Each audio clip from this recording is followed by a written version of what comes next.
Ya, buenos días estudiantes del octavo básico. Hoy día vamos a comenzar con la clase de Historia y Geografía.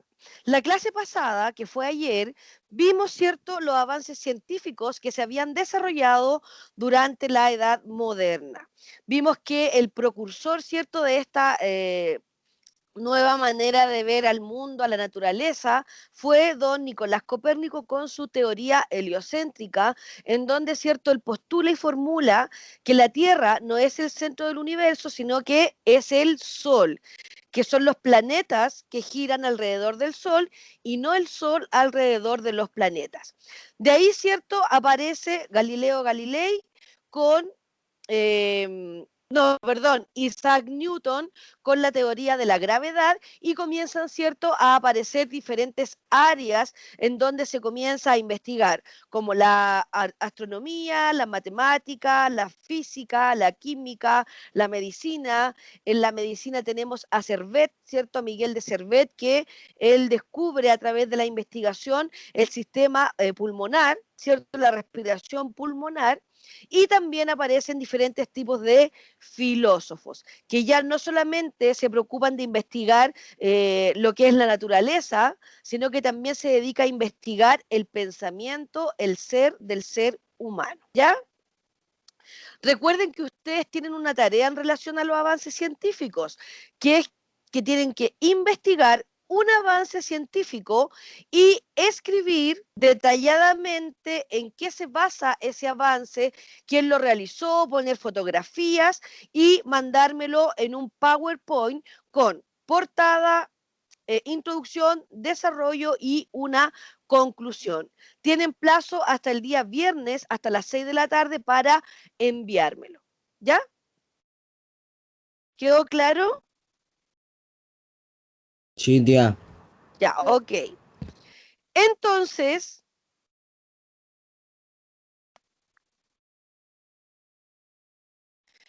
el objetivo de la clase de hoy, ¿se ve la pantalla? Sí. Ya. Entonces, hoy día estamos a miércoles.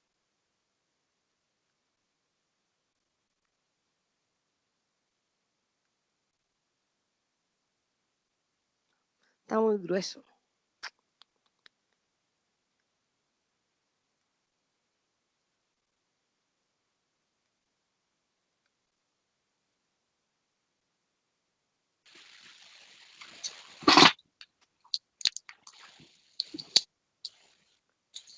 Miércoles 12 del 05. Y el objetivo de la clase de hoy, vamos a ver los cambios territoriales que comenzaron a suceder en la Europa moderna. Entonces, identificar.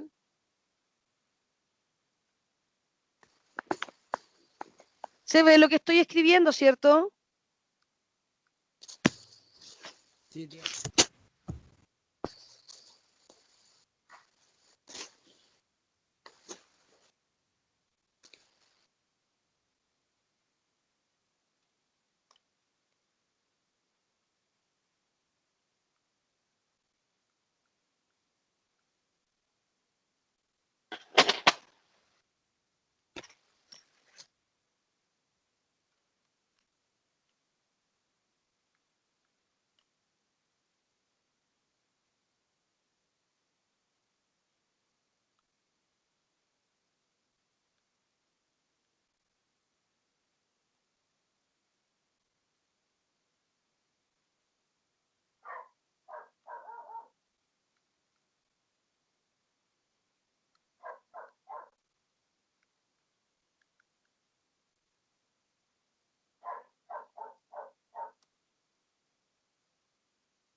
Ya.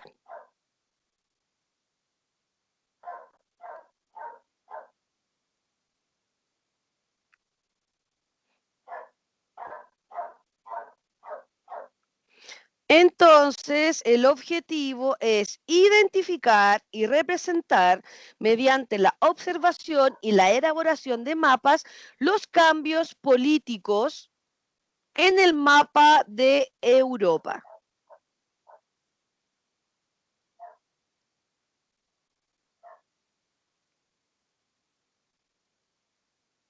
Ya, ahí está. ¿Se ve, cierto? Sí, tía, yo sí lo veo. Ya, ok. Entonces, cambios territoriales en la Europa moderna.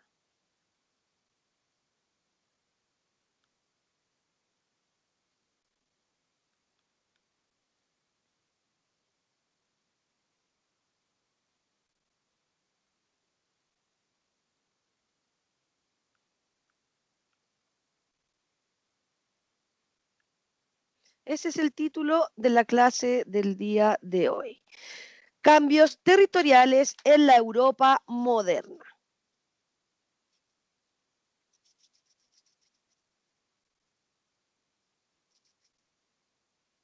¿Listo? O sea, imagínense que ya vimos el cambio que significó en la religión, ¿cierto? Entrar en la edad moderna. Vimos el cambio en el arte, vimos el cambio en la manera de pensar, vimos los cambios científicos que comenzaron a suceder y ahora vamos a ver, ¿cierto?, los cambios políticos territoriales que se producen en Europa al entrar en la edad moderna. Recuerden que la edad moderna comienza alrededor del siglo XV y termina en el siglo XVIII. Y aquí como habíamos visto anteriormente, sucede lo que es el Renacimiento, el humanismo, la Reforma, la Contrarreforma, comienzan a aparecer diferentes tipos de iglesias, como la anglicana, ¿cierto? ¿Cuál era la otra? La luterana. ¿Cuál era la otra? La calvinista, ¿cierto? La iglesia a su vez hace una contrarreforma, cambia totalmente la visión que tienen las personas en relación a la iglesia, por lo tanto también la iglesia tiene que hacer un cambio en su manera de actuar y en su manera de pensar. Y aparecen, ¿cierto?, estos avances súper importantes porque gracias al humanismo el hombre comprendió que a través de la observación de la naturaleza se podía dar cuenta de los cambios que en ella se podían realizar y a través de la investigación pudieron sacarse esa idea de que todo lo que sucedía en la naturaleza, en el universo, era producto de Dios. ¿Ya? Y aparecen nuevos pensadores, como los filósofos, que también le agregan un cierto toque más de intelectualidad, ¿cierto?, a esta nueva etapa que se estaba produciendo en Europa. Ay, me faltó algo súper importante, que aparece un instrumento que ayuda a que se comience a diversificar, a expandir todos los conocimientos, todos los libros que antes solamente tenían el privilegio de algunos de poder leerlos. ¿Cuál fue este invento tan importante que se realiza durante la Edad Moderna?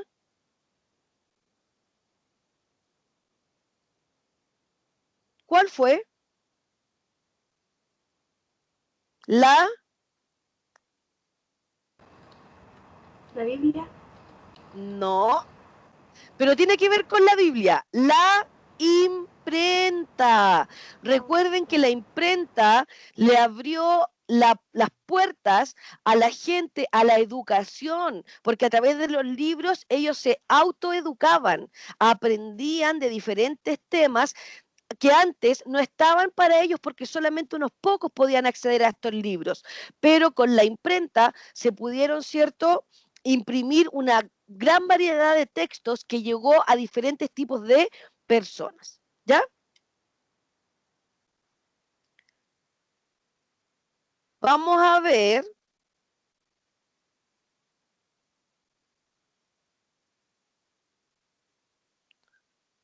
unos videos. ¿Se ve?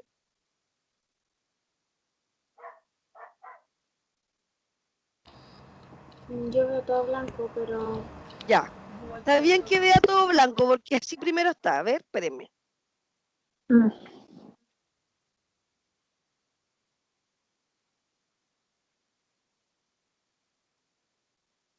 ¿Qué ve?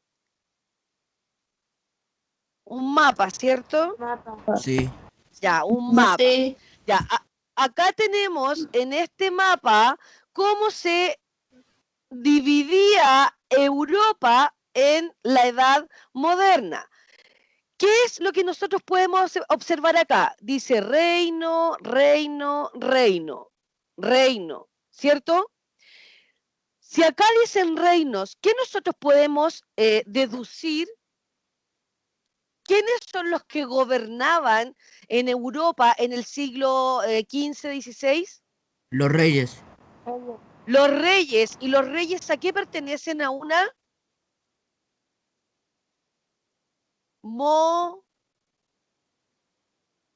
monarquía.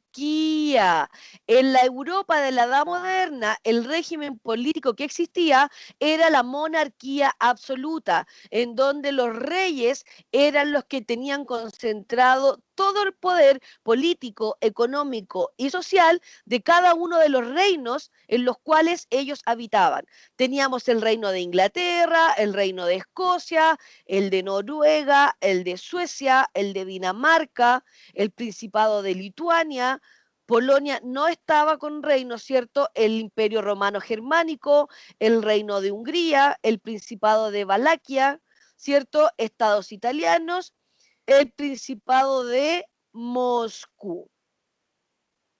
¿Ya? Entonces, ya lo que tenemos claro es que estaba dividido, ¿cierto?, en reinos y que principalmente la figura principal era el rey, o sea, estaba por monarquías. Eso fue en el siglo XV.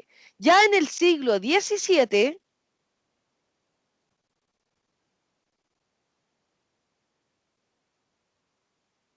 ¿qué pasa ahora en el siglo XVII?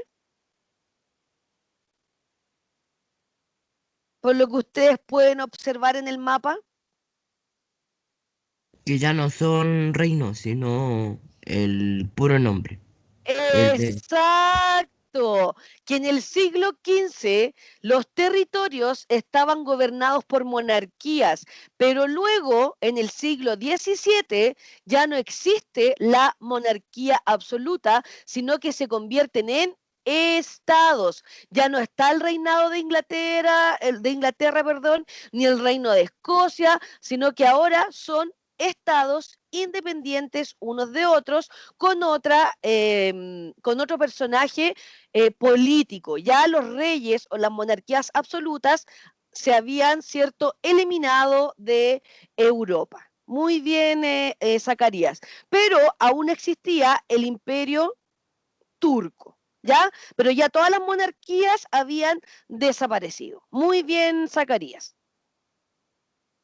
Vamos a ver un video sobre la Edad Moderna y sobre lo que estamos viendo ahora, para que pongan atención.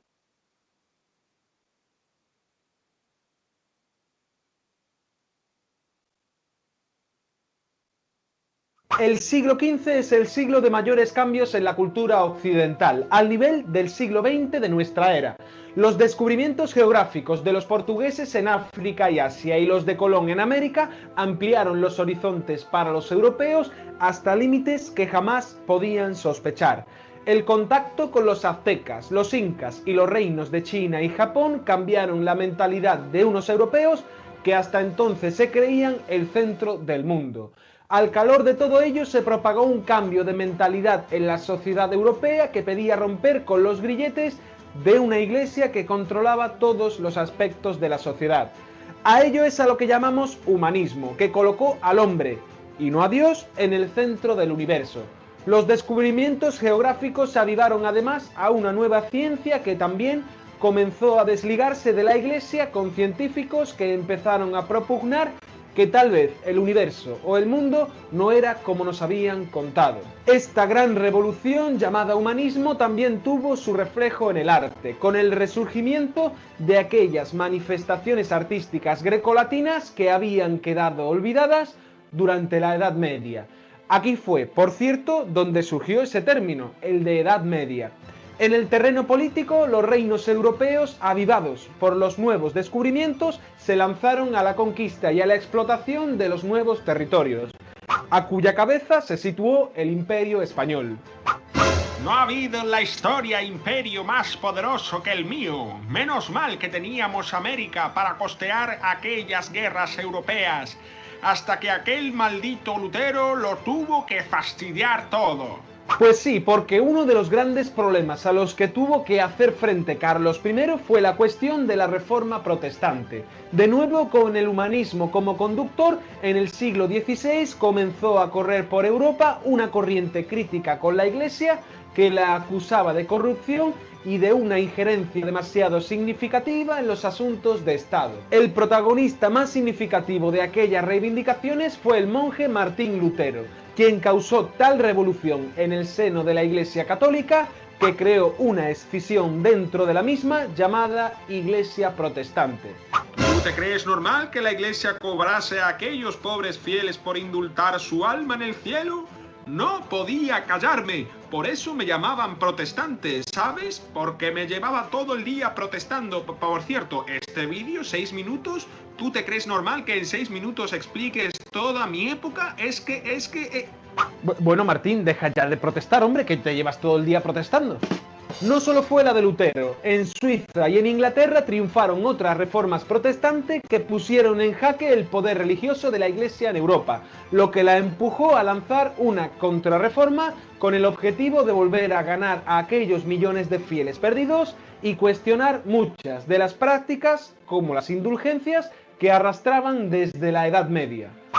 Oye, José, ¿tú tienes mujer? ¿Es fértil? ¿Te ha dado hijo varón? Estoy buscando una y ya llevo 6 y estoy desesperado, macho. Tanto que me he peleado con el Papa y he montado mi propia reforma. Venga, hombre, compártela. Quita, no tienes tu peligro ni nada, anda, hombre. El conflicto no solo se quedó en el terreno religioso. En tiempos de Carlos I ya hubo un poderoso intento de frenar el protestantismo a través de las armas, pero más de un siglo después el conflicto continuaba. Ello dio lugar a la más larga y cruenta guerra de toda la Edad Moderna, la Guerra de los 30 años, que enfrentó a todas las potencias del momento, primero por cuestiones religiosas, catolicismo contra protestantismo, y luego por simple hegemonía de poder. El final de aquel enfrentamiento, que se certificó en la Paz de Westfalia, significó el final a su vez de la hegemonía española en Europa, ejemplificada en sus temibles ejércitos, los tercios, que poco a poco habían comenzado a perder su preeminencia militar. Aún así, al otro lado del Atlántico, España y el resto de potencias colonizadoras europeas seguían manteniendo y expandiendo su imperio. En las colonias americanas, España llevó a cabo un intenso proceso de colonización que dio como lugar la expansión del castellano y de la religión católica por todas sus colonias, al tiempo que organizaba su poder en la fórmula de los virreinatos, es decir, la de un rey subordinado, a su vez, al rey de España. Este intenso contacto entre españoles y americanos significó la pérdida de la identidad cultural nativa y de gran parte de la población indígena, no preparada para las enfermedades traídas por los españoles o fallecida directamente en las guerras de conquista. Pero España no fue la única que colonizó América. Portugal hizo lo mismo en Brasil. Inglaterra reclamaba su parte del pastel colonizando la costa este de América del Norte, lo que a finales de esta época germinará en los Estados Unidos de América tras la independencia de estas colonias. En el siglo XVII nos encontramos con una Europa dominada por las dos grandes potencias que tras los siglos de enfrentamiento y expansión territorial acabaron siendo hegemónicas. Por un lado estaba Inglaterra y por el otro Francia, que a partir de este siglo comenzó a protagonizar la historia europea gracias a su rey Luis XIV, el llamado Rey Sol, quien sentó las bases de un nuevo tipo de poder real, el de la monarquía absoluta. ¿No te ciega mi brillo, ¿Por qué? Pues ¿por qué va a ser, hombre? Porque soy el Rey Sol. ¿Cómo? ¿Quieres que te lo cante? Bueno, vale. Hoy Luis XIV, el Rey Sol, el Doctor Amor. ¿Sabes que Francia domino con elegancia y naturalidad? Como rey absoluto no tengo rival. Hoy Luis XIV, el Rey Sol, el Doctor Amor. ¿Sabes que Francia domino con elegancia y naturalidad? Como rey absoluto no tengo rival. Hoy Luis XIV, el Rey Sol, el Doctor Amor. ¿Sabes que Francia domino con elegancia y naturalidad? Como rey absoluto no tengo rival. Oye, Luis, tío, pues vaya flow, ¿eh?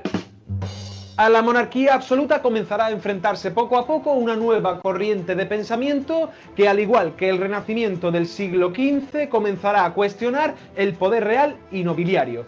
Fue el llamado Movimiento Ilustrado, con el que podemos dar por concluido este vídeo. ¿Te ha gustado? Deja tus comentarios y tu like. Ya, ese fue un resumen, ¿cierto?, de la Edad Moderna. Nosotros recién estamos en el siglo XVII, ¿ya? Porque después de nuevo aparecen lo que son las monarquías absolutas, pero ya en el siglo XVII se habían eliminado las Revisamos monarquías. otras noticias y fíjese esto porque suena increíble, pero hay una idea que cada día sube más adeptos en Estados Unidos y ahora también acá en Chile. Son los llamados terraplanistas. Esto quiere decir que son personas que piensan que la Tierra es plana. ¿Cuál es el origen de esta excéntrica teoría? Es algo que trataron de explicar.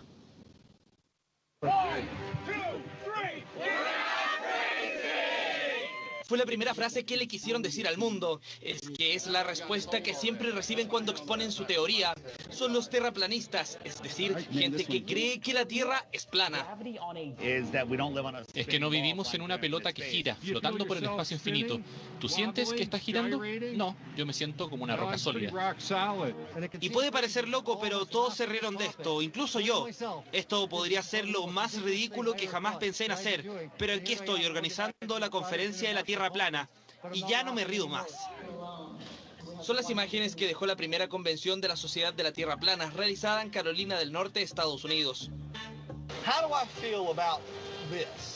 Wars? Deception. Now it's just kind of funny to me. To me, this is Satan's greatest lie. Ideas sin sustento que parecen lejanas, pero que en Chile también tienen sus cultores. Guillermo Wood es arquitecto de larga trayectoria profesional. Para él, la Tierra es plana. Antes de blasfemar o de insultar o de agredir, hagámonos esa pregunta. ¿Por qué esta persona se expone a eso cuando en realidad a mi edad voy a ser ridiculizado? Entonces, hay algo que te hace ruido. Para él, todo parte de la siguiente pregunta. ¿Sabemos que la Tierra es esférica o creemos que la Tierra es esférica? Yo creo que si uno respira profundo y responde esa pregunta, va a decir, en realidad no lo sé, creo. Creo porque me lo enseñaron, creo porque lo aprendí en el colegio. Todo argumentando que no hay evidencia que el agua se curve, que nunca ha sido vista la curvatura de la Tierra y un largo etcétera. De acuerdo a su visión, la Tierra sería así. Polo norte en el centro, por eso las brújulas siempre muestran al norte y muestran el sur, porque este borde es siempre el sur, es un continuum eterno, ¿te fijas? Y casualidad, esta imagen, que es la proyección de Gleason, es el logo de las Naciones Unidas. Para el mundo científico no hay dos lecturas al respecto. Esta idea de la Tierra plana en sí, que es claramente una tontera y no tiene ningún sentido, de la evidencia científica sugiere que la Tierra es un esferoide, ¿cierto? Está súper claro, lo hacemos desde hace muchísimo tiempo. El peligro de esta idea no es la idea en sí, es una idea que es muy poco nociva en su naturaleza. Sin embargo, genera un marco en el cual cualquier otra idea con respecto a cualquier otra cosa podría ser tomada en serio. Y esas otras ideas sí podrían ser eventualmente peligrosas. Falencias educativas que apuntan principalmente al exceso de información disponible y la escasa capacidad de algunos de evaluar y discernir adecuadamente su veracidad. ¿Por qué creen ustedes que yo les mostré ese video de la Tierra plana? Por lo que la gente decía antes. Porque antes la concepción, ¿cierto?, en la Edad Moderna era que la Tierra era plana. Pero ¿quién saca esa idea de la cabeza en la Edad Moderna? ¿Quién después postula y dice que la Tierra es redonda? Cristóbal Colón. Cristóbal Colón con sus viajes, muy bien. Pero se dan cuenta que después de haber pasado más de 500 años, ahora aparecen personas que dicen que la Tierra es plana, ¿ya? Pero eso lo vamos a dejar para otra clase. Ahora, lo que nosotros vamos a ver es los cambios territoriales que suceden, ¿cierto?, en Europa. ¿Ven la pantalla? Sí. Ya. Entonces dice cambios y continuidades en la Europa de la Baja Edad Media a la Europa moderna. Entonces ahora nosotros vamos a ver por qué se produjo estos cambios en los territorios. Y acá nos habla de 3 factores. 1, una expansión de las ciudades y de la población. 2, una pérdida del poder de parte de la nobleza, que eran los señores feudales. Asimismo, se desvanece la autoridad universal que debía regir a la cristiandad, representado en la figura del Papa y del emperador, y en su reemplazo surge en fortalecimiento de las monarquías nacionales como España, Francia e Inglaterra.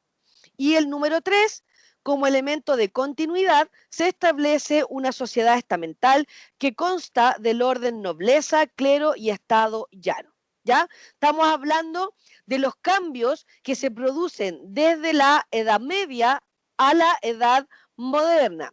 Entonces, existen 3 factores. 1, que la población comenzó a expandirse. Entonces, al expandirse, comenzó, ¿cierto?, a conquistar o poblar nuevos territorios. Por lo tanto, comenzaron a surgir nuevas ciudades y aumentó la población.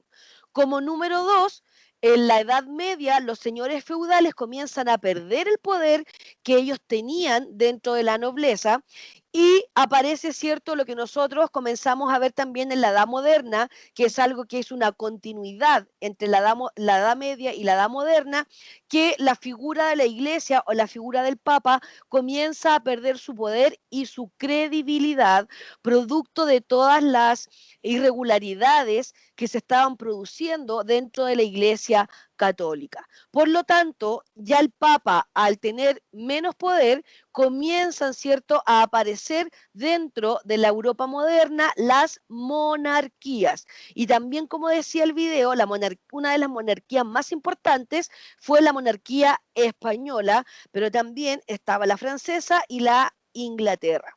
Y otro elemento de continuidad, cuando hablamos de continuidad, significa que estuvo en la Edad Media y que continuó en la Edad Moderna, fue que había una sociedad estamental. ¿Qué significaba eso? Una sociedad estratificada en donde cada miembro de la población ocupaba un lugar dentro de la sociedad. Y ese lugar se debía a su riqueza y a su poder. Por lo tanto, ¿cierto?, continúa la nobleza, el clero, que pertenece, ¿cierto?, a la iglesia, y el estado llano, que eran los campesinos y la burguesía. ¿Alguna duda? ¿No? Seguimos. Y ahí está, ¿cierto?, cómo era el mapa de Europa. Tenemos que en el color rojo están los reinos cristianos de la península ibérica. Cuando hablamos de cristianos era que seguían, ¿cierto?, la religión católica. Y teníamos a los búlgaros del Volga, a los reinos cristianos hispánicos, ¿ya?, que igual ocupaban una gran cantidad de territorio. Teníamos también el mundo musulmán, que era otro tipo de religión en donde su dios era Alá, y que todavía existe la religión musulmana, y tenemos también acá a los reinos escandinavos. Luego, como vimos, ¿cierto?, en el siglo XV, comienzan a aparecer nuevos reinados, productos, ¿cierto?, de la baja del poder del Papa, y aparecen los reyes, y acá tenemos en Europa los diferentes reinos que aparecen, como el de Hungría, el de Dinamarca, el de Inglaterra, ¿cierto?, y el de España.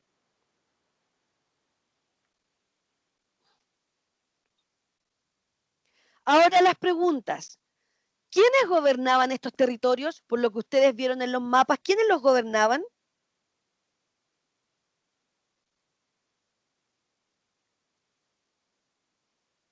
¿Quiénes los gobernaban? Los reyes. Los reyes, vamos a ver. En España, en la península ibérica, las monarquías españolas fueron ganando progresivamente territorios a los musulmanes, confinándolos hasta fines del siglo XV a Granada.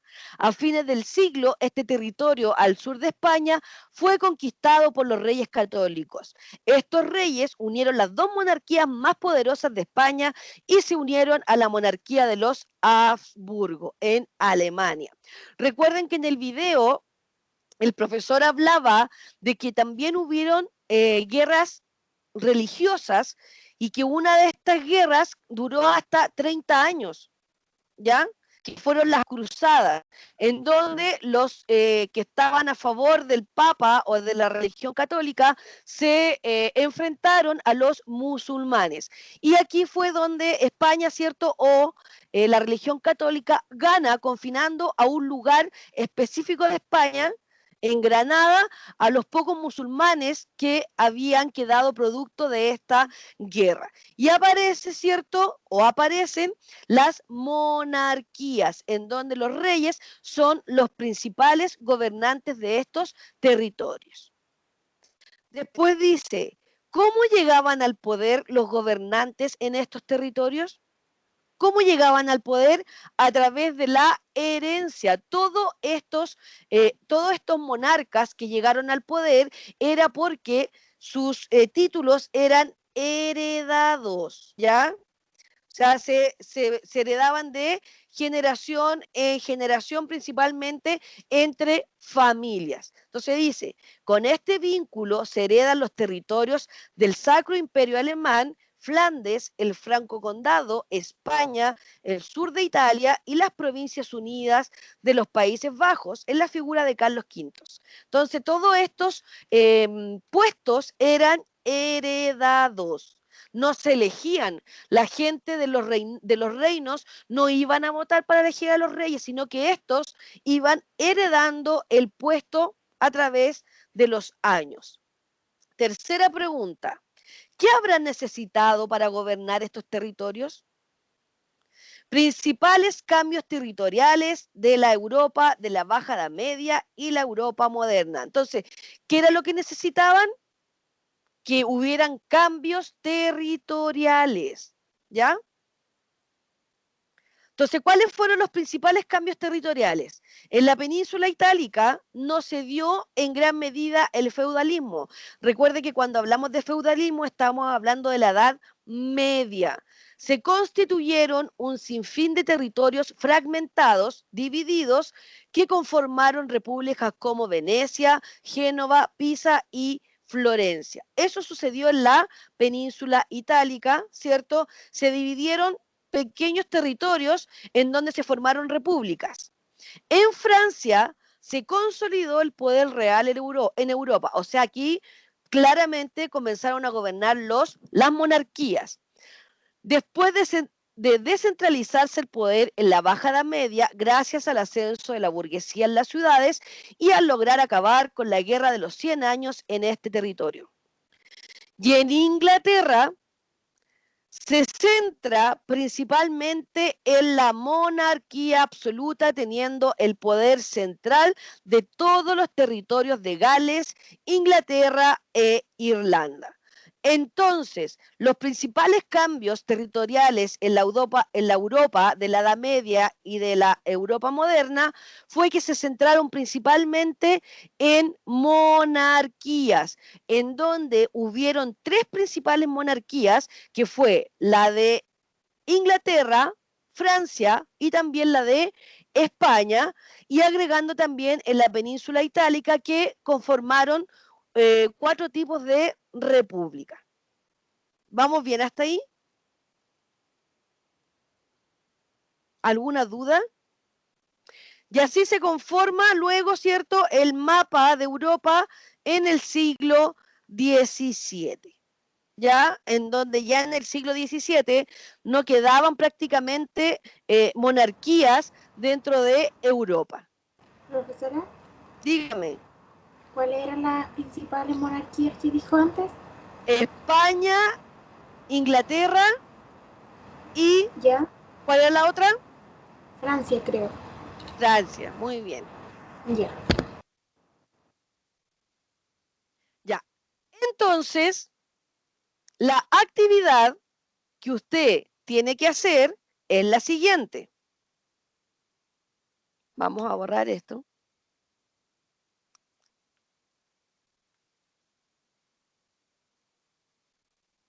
¿Se ve la pizarra, cierto? Sí. Ya. Sí. Entonces, esta es la actividad.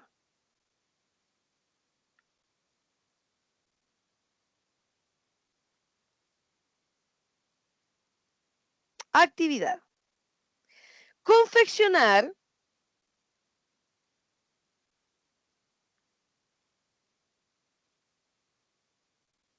mapas políticos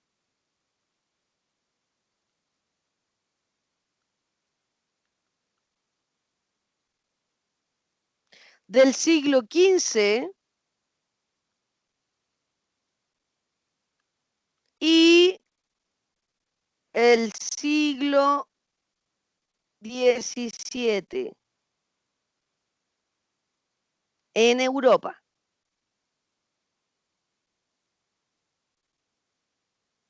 Esa es una. Y la otra,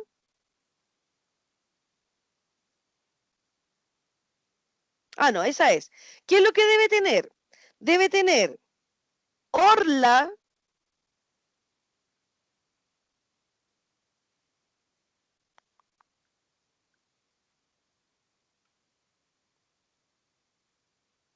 deben tener la orla, que son los bordes del mapa. ¿Qué más debe tener? La escala. ¿Saben lo que es la escala?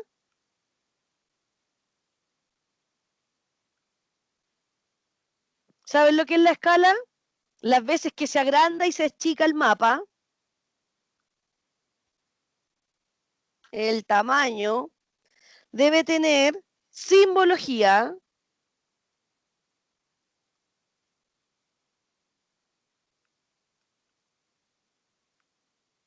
Y debe tener rosa de los vientos.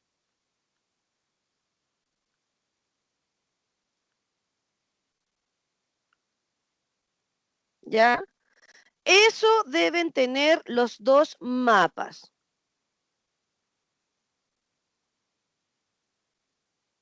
¿Alguna duda? ¿Cuándo se entrega? Fecha de entrega.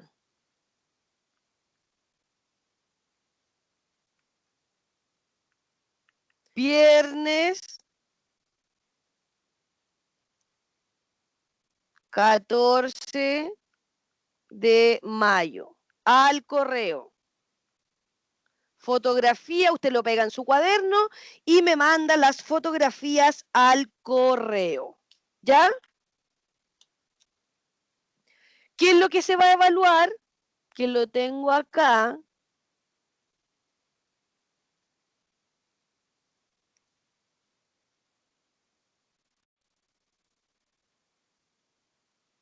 Acá la tengo. ¿Qué es lo que se va a evaluar? ¿Se ve? Sí. Tiene 12 puntos en total. Dice, cumple con los contenidos mínimos obligatorios en la confección del mapa. 4 puntos, si la representación no tiene errores de contenido, tiene incorporado la simbología, los topónimos y la geografía histórica solicitada. El otro criterio, cumple con los elementos formales de un trabajo como orden y limpieza, excelente presentación y entrega a tiempo. Y el último criterio es, respeta la ortografía, la sintaxis, la gramática y el orden. ¿Ya? Esa es la pauta de evaluación. Son 3 criterios a evaluar que van desde los 4 al 1 punto, dependiendo de cómo usted lo haya entregado. ¿Se entiende? ¿Sí? Ya. Y además, me va a anotar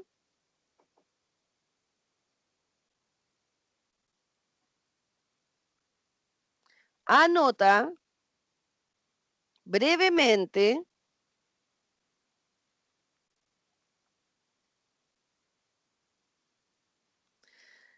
cambios territoriales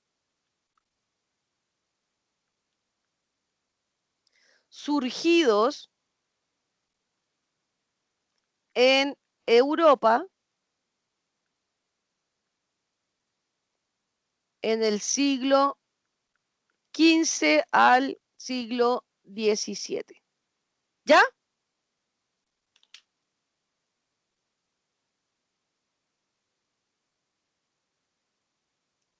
Eso es para el día viernes. Ahí ya tenemos 2 trabajos. Lo de los avances científicos más este trabajo de los mapas. Obviamente que cada uno tiene nota. ¿Hay alguna duda, chiquillos?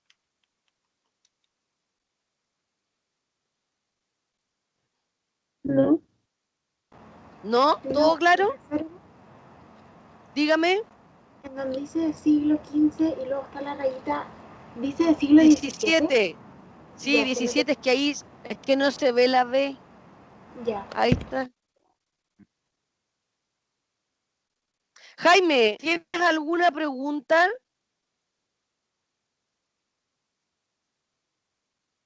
Ya, no tengo ni una. ¿No? Ya, ¿anotó todo? ¿Anotó la actividad que tiene que hacer? ¿Cuál de todas?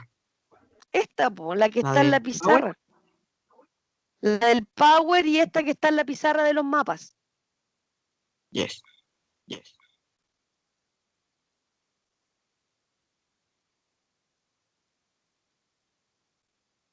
Ya, entonces eso sería, chicos, para el día viernes. Ahora, antes de que nos vayamos de esto, vamos a pasar la asistencia.